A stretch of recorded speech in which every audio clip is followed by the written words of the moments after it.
우리 함께 하겠습니다. 큰 믿음을 가지라. 아멘. 큰 믿음 갖게 되기를 주님의 이름으로 축복합니다.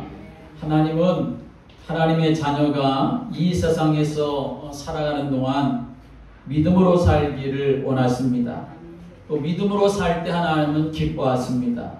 그리고 그 믿음으로 살아갈 때 하나님은 또 참된 응답을 주시는 줄을 믿으시기 바랍니다.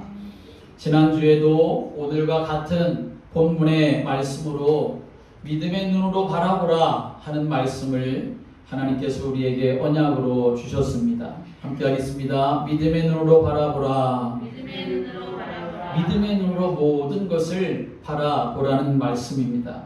문제가 오면 어떤 사람에게는 그 문제가 실패할 재앙이 되기도 하지만, 그러나 어떤 사람에게는 구원받을 은혜가 되는 것이요.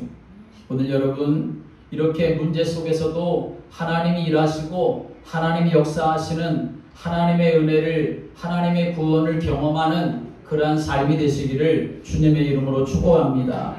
어떤 사람은 분명히 반드시 실패할 재앙으로 끝나버리지만, 그러나 어떤 사람에게는 반드시 구원을 경험하는 은혜가 되기도 하고, 또 어떤 사람에게는 그리스도의 증인될 증거의 발판이 되는 문제라는 사실을 또 우리에게 알려주고 계시는 것이요. 그러므로 문제에 빠지지 말고 모든 문제의 해결자 예수 그리스도를 바라보게 되기를 주님의 이름으로 축복합니다. 모든 문제를 내가 끙끙 앓고 나 혼자 고민하고 그래서 결국 내가 포기하는 그런 삶을 살아가는 것이 아니라, 문제를 구원받을 은혜로 바라보고 증인될 발판의 축복으로 바라보고 그 문제를 그리스도 되시는 예수님께 가지고 나아가 기도하며 하나님 앞에 넘겨드리는 성도들 되시기를 주님의 이름으로 축복합니다. 오늘 가나안 여인에게 있던 아주 심각한 이 문제, 자기의 사랑하는 딸이 귀신 들려 흉악한 인생으로 살아가는 그 아픔과 고통의 문제가 실패할 재앙으로 끝날 수도 있는 것이었지만, 그러나 그 문제는 오히려 구원받는 은혜가 되어지고 예수 그리스도를 증거할 증거가 되어지고 예수님을 감동시키고 예수님께 칭찬받고 오가는 모든 세대의 증거가 되는 믿음의 복이 되었던 것처럼, 오늘 이 시대를 살아가는 우리들에게 많은 문제들이 있고 또 많은 문제들이 다가오고 하지만, 그 문제에 빠져서 그 문제에 매여서 그 문제가 내 인생을 실패할 재앙으로 끌고 가는 것이 아니라, 그 문제를 그리스도께로 가지고 나아가서 그 문제를 해결할 그리스도를 바라봄으로 하나님이 일하시고 하나님이 역사하시는 은혜와 복음의 증거가 되는 그러한 역사를 여러분들이 풍성하게 누려가게 되기를 주님의 이름으로 축복합니다. 오늘도 같은 본문의 말씀이지만, 오늘 이 말씀을 통해서 큰 믿음을 가지라 라고 하는 주님의 음성 듣는 시간이 되시기를 주님의 이름으로 축복합니다. 함께 하겠습니다. 큰 믿음을 가지라. 주님 우리에게 큰 믿음 갖기를 원하십니다. 하나님이 주는 축복만, 그것만 통해서 우리가 큰 믿음 갖기를 원하시는 것이 아니라 문제를 통해서도 큰 믿음 갖기를 원하신다라고 하는 사실입니다. 이 가나안 여인에게 자신의 딸이 귀신 들려 흉악한 인생 살아가고 있는 그런 문제를 가지고 있었을 때, 예수님이라고 하는 소식을 듣고서는 예수님께 이 가나안 여인이 찾아옵니다. 예수님께 찾아와서 주 다윗의 자손의 나를 불쌍히 여기소서, 내 딸이 흉악하게 귀신 들렸나이다, 나를 도우소서 라고 이렇게 예수님께 간청했을 때, 예수님은 그 여인에게서 무엇을 보셨습니까? 그래, 너 지금까지 이 문제 때문에 얼마만큼 금식해봤냐? 너 이 문제를 가지고 지금까지 살아왔는데 이런 문제 속에서 너 지금까지 얼마나 신앙생활을 잘했냐? 너 지금까지 얼마나 헌금을 했냐? 너 지금까지 얼마나 착하게 살았냐? 심지어는 너 지금까지 우상숭배 많이 했지? 예수님은 그걸 물으시고 그걸 바라보지 않으셨다는 사실입니다. 오늘 본문이 기록된 이 사건의 말미에 28절에 예수님은 이렇게 말씀하십니다. 여자여, 내 믿음이 크도다 라고 말씀하십니다. 예수님이 이 여인을 보셨던 것은 무엇이냐? 바로 그 여인의 믿음을 보신 줄을 믿으시기 바랍니다. 오늘도 하나님은, 예수님은 우리에게 믿음 보시기를 원하시는 겁니다. 물론 우리가 이 땅의 삶을 살아가면서 신앙생활하면서 내가 주님의 나라와 복음을 위해서 헌신하고 봉사하고 전도하고 예배드리는 모든 것들이 다 믿음이 있기 때문에 가능한 것이죠. 그러나 믿음 없이도 얼마든지 할 수가 있다는 사실도 성경 우리에게 말씀해주고 있습니다. 그래서 우리는 이 믿음이라고 하는 것을 아주 명확하게 해야 할 필요가 있다는 사실을 우리는 알아야 합니다. 함께 하겠습니다. 믿음이 중요합니다. 믿음이 중요해요. 그런데 이 믿음을 우리만 말하고 있는 것이 아니다. 하나님만, 예수님만 그렇게 말씀하고 있는 것이 아니다 라고 하는 사실을 우리가 알아야 하지요. 세상의 모든 종교에는 그 나름대로 믿음이 있기 때문에 그런 것입니다. 이 세상의 모든 종교에는 다 믿음이 있고 그리고 믿음을 말하지 않습니까? 믿음이 없는 종교는 세상에 없습니다. 그렇기 때문에 자칫 잘못하면 우리의 믿음이 그저 다른 종교가 가지고 있는 믿음, 다시 말하면 종교적인 믿음이 될 수도 있기 때문에 오늘 우리의 믿음을 명확하게 해야 한다라고 하는 것입니다. 함께 하겠습니다. 믿음을 분명하게 해야 합니다. 믿음을 분명하게 해야 하는 것입니다. 만약에 우리가 가지고 있는 하나님 주신 이 하나님의 말씀 성경에서 복음을 빼버리고 하나님의 언약을 빼버리면 세상 종교와 같이 종교가 되는 것이고 그들의 믿음과 똑같은 그런 믿음이 되고 마는 것입니다. 우상숭배자가 촛불 켜놓고 소원성취 비는 것과 다를 바가 전혀 없는 것입니다. 윤리와 도덕 수준에 머무르는 것이 전부 다일 수밖에 없는 것입니다. 그러면 성경을 해석하는 성경 해석도 아주 희한하게 되고 마는 것입니다. 요셉과 다윗이 착했다. 아이 때부터 부모님 말씀 잘 들었어. 하나님이 그런 착한 아이들에게 축복하신 거야. 그러니까 너희들 착하게 살아야 돼. 그게 성경이 말하는 메시지라고 말할 수가 있게 되는 거죠. 여러분, 여차하면 우리의 믿음도 그런 믿음이 될 수밖에 없다는 것입니다. 교회에서 열심히 봉사하고 충성하고 나쁜 것 아닙니다. 헌금 드리는 것, 그런 모든 것 다 중요한 것인데 근데 그것이 믿음의 조건은 아니라는 거죠. 물론 야고보 사도가 행함이 없는 믿음은 죽은 믿음이다 라고 이렇게 증거하고 있지요. 그렇습니다. 믿음에는 행함이 있어야 합니다. 행함이 있는 믿음이 되어야 하는 것이요. 그런데 말씀드린 것처럼 믿음 없이도 얼마든지 그런 일을 할 수가 있는 거죠. 대표적인 사람이 누굽니까? 아나니아와 삽비라가 바로 그러했던 것입니다. 그런데 우리가 이 땅의 삶을 살아가는 동안 정말 우리가 믿음을 가지고 삶을 살아간다면 정확한 믿음, 바른 믿음, 그리고 확실한 믿음이 있다고 한다면 충성하고 봉사하는 거 그게 문제겠습니까? 생명도 주님께 드릴 수 있는 그런 삶을 살아갈 수가 있게 되는 것이죠. 그러면 도대체 우리의 믿음은 어떤 믿음이 되어야 하겠느냐라는 것입니다. 오늘 큰 믿음을 가지라. 하나님은 큰 믿음 갖는 자가 되기를 원하시는데 도대체 큰 믿음이라고 하는 것은 어떤 믿음일까? 어떤 것이 주님이 기뻐하시는 큰 믿음의 조건이 되는 것일까? 오늘 본문은 이 문제에 대한 답을 우리에게 정확하게 주고 있는데 오늘 이 말씀을 마음에 담아서 주님이 찾으시는 믿음, 주님이 기뻐하시는 믿음, 주님이 원하시는 믿음, 주님이 칭찬하시는 믿음, 회복되는 은혜가 여러분들에게 있게 되기를 주님의 이름으로 축복합니다. 예수님이 가나안 여자에게 원했던 큰 믿음의 조건은 세 가지입니다.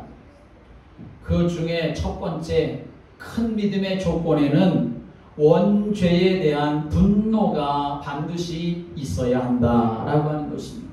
함께 하겠습니다. 원죄에 대한 분노가 있어야 합니다. 여러분에게 이게 있어야 한다는 것입니다. 큰 믿음의 조건에는 반드시 이것이 있어야 합니다. 목사님, 저는 원죄 알아요. 창세기 3장 사건 그 문제 알고 있어요. 아닙니다. 알고 있고 이해하고 있고 그 정도로는 약하다는 것입니다. 여기에 대한 뭐가 있어야 되냐? 거룩한 분노가 있어야 한다는 것입니다. 오늘 본문 22절의 말씀에 보면 가나안 여자가 어떻게 했습니까? 그 지경에 나와서 소리 질러 라고 이렇게 말하고 있습니다. 소리를 질렀다는 겁니다. 주 다윗의 자손이여 나를 불쌍히 여기소서. 그렇게 소리 지르며 외쳤던 것은 무엇입니까? 그 여인에게 한이 있었다는 것입니다. 분노가 있었다는 거죠. 뭐에 대한 한이 있고 뭐에 대한 분노가 있었다는 겁니까? 내 딸이 흉악하게 귀신 들렸나이다. 그것에 대한 한과 분노가 이 가나안 여인에게 있었다라고 하는 것입니다. 여러분, 그 당시의 문화적인 상황으로 보면 여자가 남자를 큰 소리로 부르는 거, 많은 사람들이 모여 있는데 여자가 크게 그렇게 소리쳐 외치는 거 결코 쉬운 때가 아닙니다. 공중도도 여러분, 이 여인이 지금 그런 거 따질 때이겠습니까? 지금 이 여자에게는 한이 있어서, 분노가 있어서, 얼마나 한이 되었으면 예수님 앞에 나와서 귀신 들린 딸로 인하여서 외치는데 한이 담겨 있는 것입니다. 자신의 딸을 장악하고 있는 흉악한 귀신에 대한 분노가 이 어머니의 마음에 담겨져 있었던 것입니다. 큰 믿음의 조건에는 반드시 이것이 있어야 하는 것입니다. 창세기 3장 문제에 대한 한, 원죄에 대한 한, 사탄과 그 역사에 대한 한, 불신앙에 대한 한, 하나님을 떠난 것에 대한 한, 이것이 우리에게 있어야 한다는 것입니다. 소리 지를 만큼, 외쳐서 이를 만큼, 주님 앞에 나아가 간곡하게 간청할 만큼, 나를 불쌍히 여기소서 그렇게 외칠 만큼 자신의 딸의 인생을 저주와 재앙으로 빠뜨린 이 흉악한 귀신에 대한 한과 분노를 가지고 소리쳐 외쳤던 이 가나안 여자와 같이 여러분에게 창세기 3장의 원죄에 대한 한과 분노가 품어져야 한다는 것입니다. 그것이 큰 믿음의 조건이 되는 것입니다. 만약 여기에 대한 한과 여기에 대한 거룩한 분노가 없이 신앙생활하면 어떻게 되겠습니까? 마귀를 원수와 대적자로 제대로 볼 수가 있겠습니까? 마귀가 찾아와도 무감각하게 그렇게 살아가고 말 겁니다. 아니면 마귀가 찾아와서 소곤소곤 미혹하면 그냥 거기에 넘어가서 하나님을 믿는다고 하지만 마귀에게 종로로 타는 그런 신앙, 그런 인생 될 수밖에 없는 것입니다. 많은 사람들은 한을 가지고 살아갑니다. 돈이 없는 것 때문에 한이 맺히는 사람이 있을 거고, 내가 하는 사업 그냥 다 무너져서 그것 때문에 한이 맺히는 사람도 있을 거고, 아니면 누가 나를 힘들게 하고 어렵게 하고 속상하게 하고 손해를 줘서 한이 맺히는 사람도 있겠지요. 그런데 여러분, 그런 것은 우리가 이 땅 떠나가면 아무것도 아니라는 사실을 아셔야 합니다. 중요한 게 아니라는 거죠. 그것보다는 영적인 거룩한 분노와 한이 있어야 하나님께 제대로 나아갈 수 있고, 하나님께 나아가도 하나님 앞에 간절함을 가지고 나아갈 수가 있게 되는 것입니다. 하나님의 은혜의 품 안에 거할 수가 있게 되어지고, 오히려 그런 문제들까지도 구원의 은혜를 경험하고 증인된 발판의 축복을 받을 수 있는 이유가 되는 줄을 믿으시기 바랍니다. 우리 안에 그 거룩한 분노, 거룩한 한, 이 창세기 3장의 문제에 대한, 그리고 그 배후에 대한 이 더럽고 추악한 그 사탄 마귀에 대한 그 분노가 우리에게 있어야 믿음의 삶을 거룩하게 살아갈 수 있고, 믿음의 삶을 열심으로 살아갈 수 있고, 하나님의 은혜를 간절히 사모하며 삶을 살아가는 성도가 될 수가 있는 것입니다. 인간은 하나님을 만나야 됩니다. 인간은 하나님의 축복을 받아야 됩니다. 나와 내 인생과 내 아내와 내 남편과 내 자녀들 모두가 하나님의 은혜를 받아야 합니다. 그런데 창세기 3장을 보니까 요한복음 10장 10절에서 예수님께서 말씀하신 것처럼 도둑놈이 온 겁니다. 도둑질하고 죽이고 멸망시키려고 와서 우리 인생에게서 하나님을 빼앗아가고 언약을 빼앗아갔는데, 그래서 결국 우리는 다 빼앗긴 인생이 되고 만 겁니다. 그때부터 인생들은 허물과 제약 속에서 살게 되고, 공중의 권세 장악하고 있는 그 악한 자에게 속해서 일생을 거기에 매여서 죽기를 무서워하며 종노릇하는 불쌍한 영혼이 된 것입니다. 여러분, 내 자녀가 사탄에게 매여서 끌려다닌다고 생각해 보십시오. 한이 맺히겠습니까? 안 맺히겠습니까? 내 인생이 사탄 마귀에게 속아서 일평생 다 빼앗기고 다 무너지고 도둑질 당했다고 한번 생각해 보십시오. 한이 맺히겠습니까? 안 맺히겠습니까? 그 생각이 안 드니까, 그걸 생각 안 하니까, 그저 조금 먹고 사는데 지장 없는 것 같으면, 그런 이유 때문에 영적인 사실에 대한 한과 분노가 없이 신앙생활 하다 보니까 이래도 좋고 저래도 좋고, 힘들고 피곤하고 문제 있으면 예배도 빼먹고 내 마음대로 신앙생활하는 모습이 되고 마는 거죠. 사실은 내 마음대로가 아니라 사단에게 종노릇하고 속으면서 삶을 살아가는 것입니다. 여러분, 우리는 다 그런 상태였습니다. 사탄 마귀에게 도둑질 당하고 남은 거라고는 허물과 죄, 그 결과 영원한 멸망. 그런데 이 사탄 마귀는 지금도 그렇게 역사한다는 말입니다. 우리의 믿음을 도둑질하려고 합니다. 우리의 마음과 생각을 도둑질하려고 합니다. 예배를 도둑질하고, 그래서 예배 못 드리게 하고 예배에 실패하게 하고, 기도를 도둑질해서 기도를 못하게 하고 기도에 축복을 누리지 못하게 하고, 헌신과 봉사를 도둑질해서 헌신과 봉사를 못하게 하고, 하나님이 예비하신 축복을, 그 응답을 받지 못하게 하고, 전도를 도둑질해서 전도를 못하고 어둠과 캄캄함이 가득하게 만드는 역사, 누가 하고 있는 겁니까? 사단이 하고 있다는 거죠. 그러므로 우리는 여기에 대한 거룩한 분노와 한이 우리에게 있어야 한다는 것입니다. 여러분, 꼭 기억하십시오. 이 땅에 임한 창세기 3장의 재앙과 저주, 그리고 그 배후가 된 인생을 하나님에게서 도둑질해서 실패하게 하는 더럽고 악한 이 사탄에 대해서 거룩한 분노가 우리에게 있어야 합니다. 한이 있어야 합니다. 그래서 여러분의 예배가, 여러분의 기도가 오늘 이 가나안 여인과 같이 거룩한 분노가 담기고 한이 담겨져서 주님으로부터 내 믿음이 크도다, 칭찬받고 인정받고 응답받는 그런 역사가 있는 믿음의 삶이 되시기를 주님의 이름으로 축복합니다. 믿음이 되려면 이 거룩한 분노가 우리에게 있어야 한다는 것입니다. 두 번째로 큰 믿음의 조건에는 뭐가 있어야 되느냐? 언약에 대한 감격이 있어야 하는 것입니다. 함께 하겠습니다. 언약에 대한 감격이 있어야 합니다.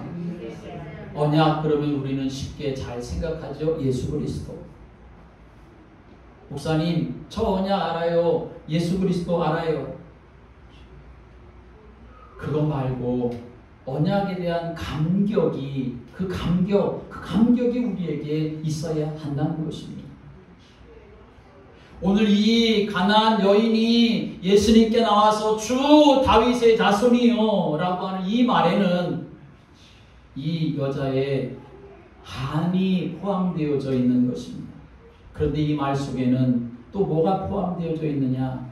언약에 대한 감격이 포함되어져 있는 것입니다. 지금까지 한 맺힌 인생을 살았는데 오늘 드디어 내가 예수님을 만나게 된 것입니다. 흉악한 귀신 들려서 고통하며 살고 시달리는 삶을 살던 내 딸, 이 문제, 내 딸, 이제 드디어 예수라고 하는 분을 만나서 해결받게 되어졌다라고 하는 그 감격이 이 여인의 마음속에 있었다라고 하는 것이죠. 시편 100편의 말씀을 보면 하나님의 자녀가 예배드리러 나아가는 그 모습을 표현하고 있는데 그 모습은 마치 왕께 나아가는 신하와 같은 모습인 것을 잘 우리에게 보여주고 있습니다. 신하가 전쟁터에서 생명 걸고 싸워서 공을 세웠습니다. 이제 그가 개선하면 돌아오면서 왕 앞에 나아가는데 얼마나 그 승리하여서 공을 세우고 적군의 성을 차지한 그 신하의 마음이 왕 앞에 나갈 때 얼마나 두근두근 마음에 감격이 있으면서 나아가겠습니까?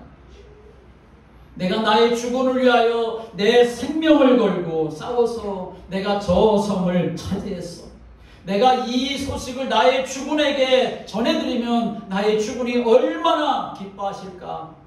그걸 생각하니 이 신하는 마음이 두근두근해서 감격스러워서 지금 왕 앞에 나아가는데 그 심정 가지고 그런 마음 가지고 그런 자세를 가지고 그런 감격을 가지고 하나님 앞에 나아가 예배하는 자가 되라 라고 하는 것을 말씀하고 계시는 것입니다. 여러분 오늘 어떤 마음으로 교회에 나오셨습니까? 오늘 이 여인은 예수님 앞에 나갈 때 거룩한 그 거룩한 분노가 있었습니다. 내 딸이 사랑스러운 딸인데 정말 저 딸도 복된 인생을 살아야 될 것인데 악한 마귀 더러운 귀신이 저 영혼을 사로잡고 있는 것에 대한 그 안타까움과 분노가 이 어머니의 마음, 이 여인에게 있었던 것입니다. 그리고 한편으로는 이제 됐다. 내가 그동안 기다리던 저 다윗의 자손 예수, 그분이 오셨구나. 나를 살리려고 그분이 오셨구나. 나를 구원하시려고 그분이 오셨구나. 내가 그분을 만날 수 있다니 라고 하는 감격이 이 여인에게 있었다라고 하는 것입니다. 성경에 예언되었습니다. 장차 이 땅에 다윗의 자손을 통하여 구원자 메시아가 오실 것이라는 것입니다. 이 여자가 기다린 겁니다. 다윗의 자손, 지금 그분이 오신 것을 알고 저분이 바로 다윗의 자손이구나. 저분이 바로 메시아구나, 그리스도구나 라고 알고 그리고 그분 앞에 나아간 것입니다. 감격스럽게. 유대인들도 대제사장들도 서기관들도 바리새인들도 몰랐던 그리스도가 바로 저분 예수라고 하는 것을 이 여인은 알고 예수님께 나아갔던 것이죠. 여러분 그 고백을 또 누가 했습니까? 소경 바디메오가 또 그렇게 고백했던 것을 볼 수 있습니다. 그러니 어찌 보면 저 예루살렘에서 호의호식하면서 잘 살고 있었던 그 대제사장들이나 바리새인들이나 서기관들, 높은 권력을 가지고 있는 그런 사람들보다도 눈 멀었었던 바디메오, 12해를 혈류증으로 앓던 그런 여인, 그리고 오늘 본문에 귀신 들린 딸을 두고 고통스럽게 살던 이 여인이 어찌 보면 더 복된 것 아니겠습니까? 더 가치 있는 것을 발견한 것 아니겠습니까? 오늘 이 여인에게는 그래, 내가 한번 그냥 예수 한번 믿어볼까? 그냥 믿어야 본전인데 내가 저 예수에게 한번 나아가 볼까? 아니면 내가 한번 기도 한번 해볼까? 여러분, 그건 믿음이 아니죠. 그건 믿음이 아닙니다. 믿음에는 뭐가 있어야 되느냐? 함께 하겠습니다. 확신이 있어야 합니다. 믿음에는 확신이 있어야 합니다. 믿음에는 뭐가 있어야 되냐? 분노가 있어야 하는 겁니다. 거룩한 분노가 있어야 하는 겁니다. 우리 인생을 실패시키고 망하게 한 저 원수 마귀에 대한 분노가 우리에게 있어야 하는 겁니다. 죄에 대한 분노가 있어야 하는 것입니다.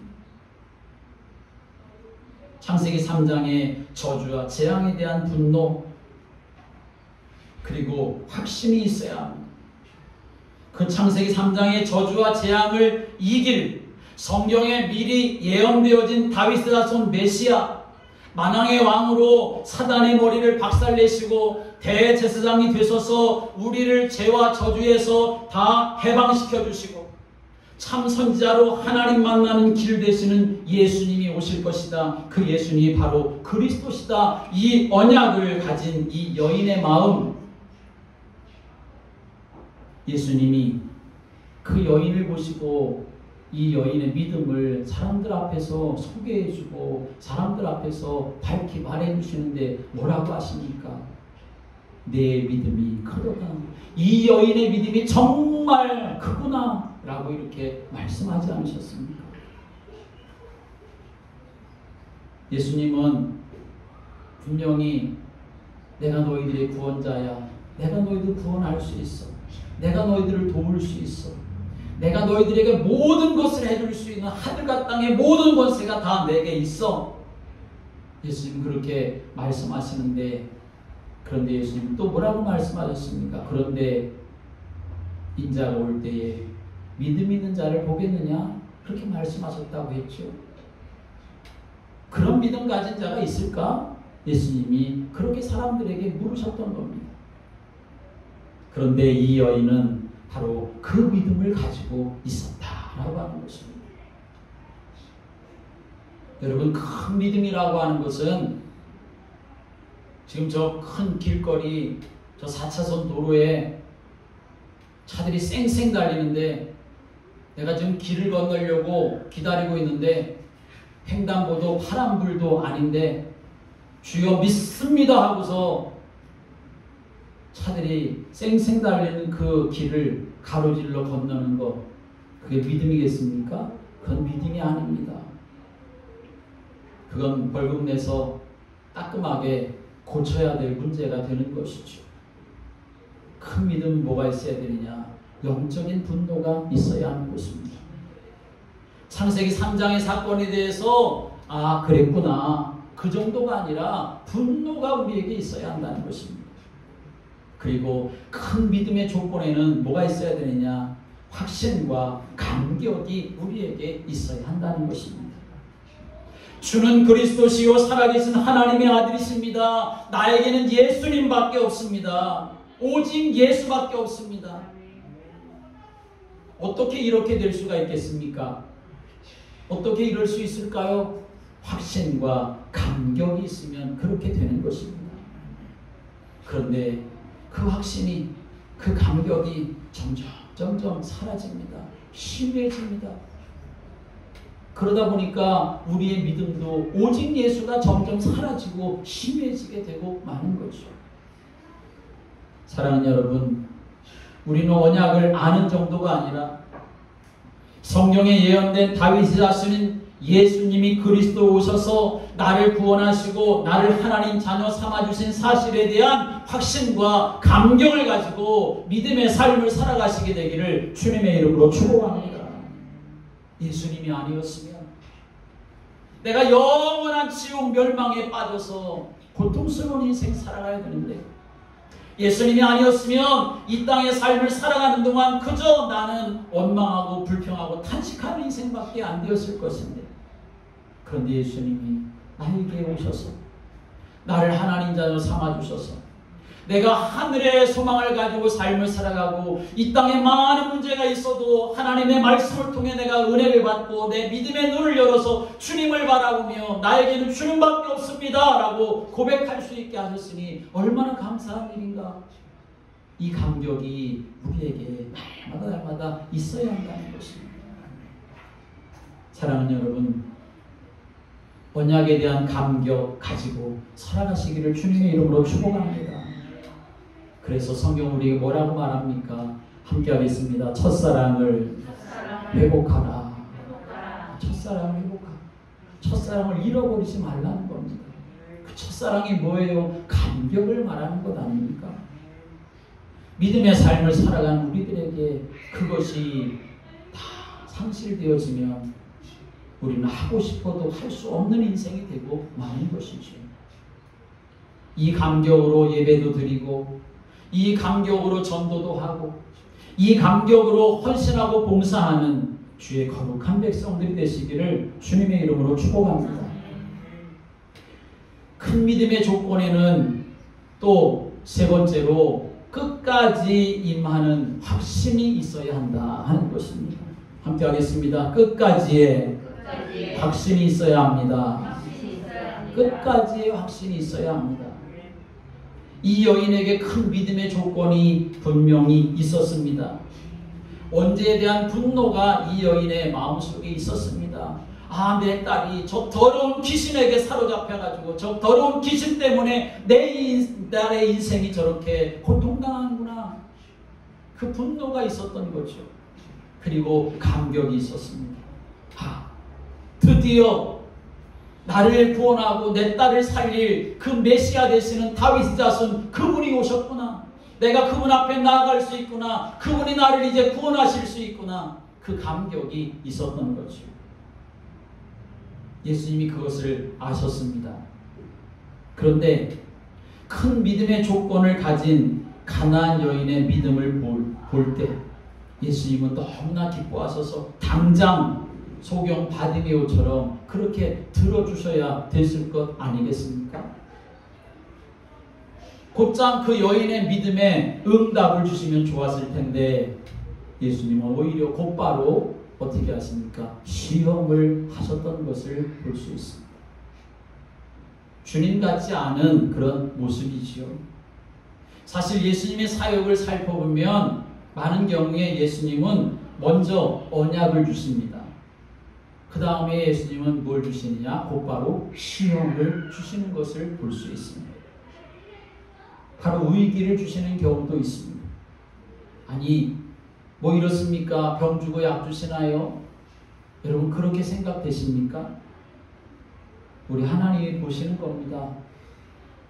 너 진짜 언약 잡고 갈 거야? 너 진짜 끝까지 나와 함께 갈 거야? 그걸 보시는 겁니다. 어찌 보면 우리에게 가장 약한 부분이 되기도 하는 거죠. 끝까지 임하는 그 확신. 소경 바디메오가 다윗의 자손이여 나를 도우소서, 나를 불쌍히 여기소서 했을 때 예수님은 금방 들어주셨어요. 그런데 예수님이 좀 이상해지셨어요. 조건을 거시는 겁니다. 23절의 말씀 오면 예수님이 이 여인의 부르심에 대답하지도 않으셔요. 돌아보지도 않으셔요. 관심도 갖지 않으셔요. 왜 그러셨을까요? 예수님이 보시는 겁니다. 너 내가 이래도 너 나를 믿고 따를 거야? 내가 너를 모른 척해도 창세기 3장의 문제에 대한 그 문제로 인한 영적인 분노 가질 거야? 내가 너를 모른 척한다 해도 너 그래도 내가 그리스도인 것을 믿어? 예수님이 그것을 지금 보시는 겁니다. 한 번만 그러신 게 아니에요. 24절의 말씀에 오면 나는 이스라엘 집에 잃어버린 양을 위해서 왔지 너 같은 이방인 위해서 온 게 아니야. 예수님 그렇게까지 말씀하십니다. 더 심하게 마치 모욕을 주는 것 같은 그런 말씀도 하십니다. 26절의 말씀 오면 자녀의 떡을 취하여 개들에게 던지는 것이 마땅치 않다. 예수님이 그렇게까지 말씀을 하시잖아요. 예수님이 여자를 차별하고 인종을 차별하고 장애인을 차별하시고 그러신 분이 절대로 아니지요. 세상에 자꾸만 차별법을 말하는데 요즘 차별법 만들 되겠다고 민주당에서 공청회를 그냥 날치기로 그렇게 해서 공청회를 마쳤다는 소식을 들었는데 그런 거 안 해도 교회만큼 하나님의 말씀만큼 바르게 하는 데가 세상 어디에 있겠습니까? 그런데 예수님이 오늘 이 가나안 여인에게 왜 그러셨을까요? 주님이 바라보시는 겁니다. 너 진짜 끝까지 나에 대해서 확신을 가지고 있어? 너 끝까지 나와 함께 그렇게 갈 수 있어? 예수님이 그걸 바라보셨던 거죠. 사랑하는 여러분, 끝까지의 믿음 갖게 되기를 주님의 이름으로 축복합니다. 살아도 죽어도 나는 오직 예수 그리스도밖에 없습니다. 끝까지 믿음을 갖기를 주님은 원하시는 겁니다. 그의 큰 믿음의 조건인 것입니다. 예수가 그리스도가 맞다면, 내가 하나님의 자녀가 맞다면, 그 예수님이 나와 함께 하시는 것이 정말 맞다고 한다면 끝까지의 그 확신을 가지고 믿음으로 나아가는 자가 되어야 하는 것입니다. 디모데후서 4장의 말씀 보면 사도 바울이 팀을 이루어서 열심으로 세계복음화를 향해서 달려갑니다. 그러다가 어느 순간 사도 바울이 뒤를 돌아보니 다 도망가고 누가만 홀로 남았다고 그렇게 말하고 있는 것을 볼 수 있습니다. 사랑하는 여러분, 하나님이 우리에게 주신 복음 여러분이 끝까지 붙잡고 믿음의 삶을 살아가시게 되기를 주님의 이름으로 축복합니다. 교회라고 하는 공동체를 통해서 그리스도의 몸으로 지체된 우리 모두가 다 함께하는 이 축복을 끝까지 여러분이 지켜나가시게 되기를 주님의 이름으로 축복합니다. 원수 마귀는 어떻게든지 방해하고 무너뜨리려고 하고 끊어내려고 하고 잘라내려고 하고 역사하겠지만 오늘 주님은 끝까지 함께하는 믿음 보시기를 원하시는 것입니다. 큰 믿음을 갖는 성도가 되어서 주님으로부터 칭찬받고 승리하는 은혜의 삶이 되시기를 주님의 이름으로 축복합니다. 이 시간 우리 다 같이